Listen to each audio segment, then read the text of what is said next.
শুধু তাই নয়, জানাজার ময়দানে চলে গেল 1-2 হাজার মানুষ নয়, 30,000 মানুষ জমা হয়েছে ওই ইমদাদুল্লাহ সাহেবের ছেলের জানাজার জন্য। জানাজার মাঠে ইমদাদুল্লাহ সাহেবের পুত্রকে সামনে দেওয়া হলো।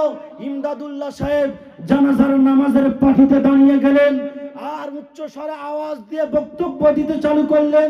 সমস্ত পুলিশ প্রশাসন সেখানে হাজির, কারণ তারা জানে দাফন এবং কাফন সম্পূর্ণ হওয়ার পরে মুসলিম এবং হিন্দুদের বিশাল বড় একটা রাইড বেঁধে যাবে, যা ঠেকানো আমাদের দ্বারা অসম্ভব হয়ে যাবে।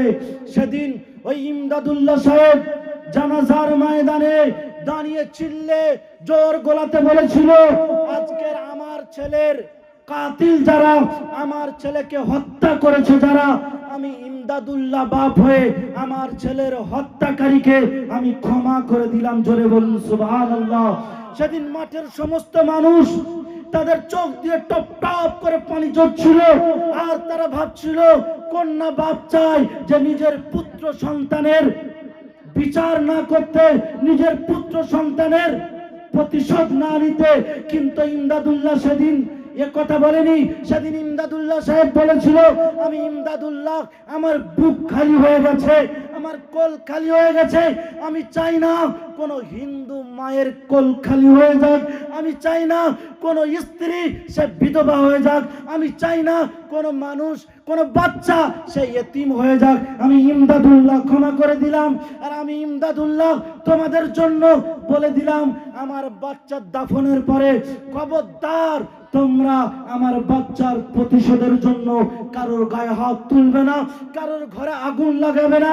সেদিন পুলিশরা তাদের চোখের পানি ছেড়ে দিয়ে বলেছিল যে না, এদের ভিতরে আল্লাহর হাবিব সাল্লাল্লাহু আলাইহি ওয়াসাল্লামের ইলম আছে। তাই শুভেন্দু, আমি তোমাকে বলতে চাই, এটা হলো আলেম, এটা কোনো আম মানুষ নয়। এদের ভিতরে নবীর শিক্ষা আছে, কারণ মাদ্রাসাতে আল্লাহর হাবিবের শিক্ষা দেওয়া হয়, আল্লাহর রসুলের শিক্ষা দেওয়া হয়। এখানে কোনো জঙ্গির ট্রেনিং দেওয়া হয় না, এখানে কোনো মাওয়াবাদীর ট্রেনিং দেওয়া হয় না। এখানে আল্লাহর হাবিব সাল্লাল্লাহু আলাইহি ওয়াসাল্লামের সুন্নতকে এখানে পড়ানো হয়। মানুষের সঙ্গে কেমন চলবে সেটা মাদ্রাসার তালিবে ইলমদের শেখানো হয়। আজ শুভেন্দু সে বিভিন্ন রকম রূপ নিয়ে বিভিন্ন রকম ভাবে বলছে। কিছুদিন আগে যখন ফিলিস্তিনের মা বোনেদের উপরে বিভিন্ন রকম ভাবে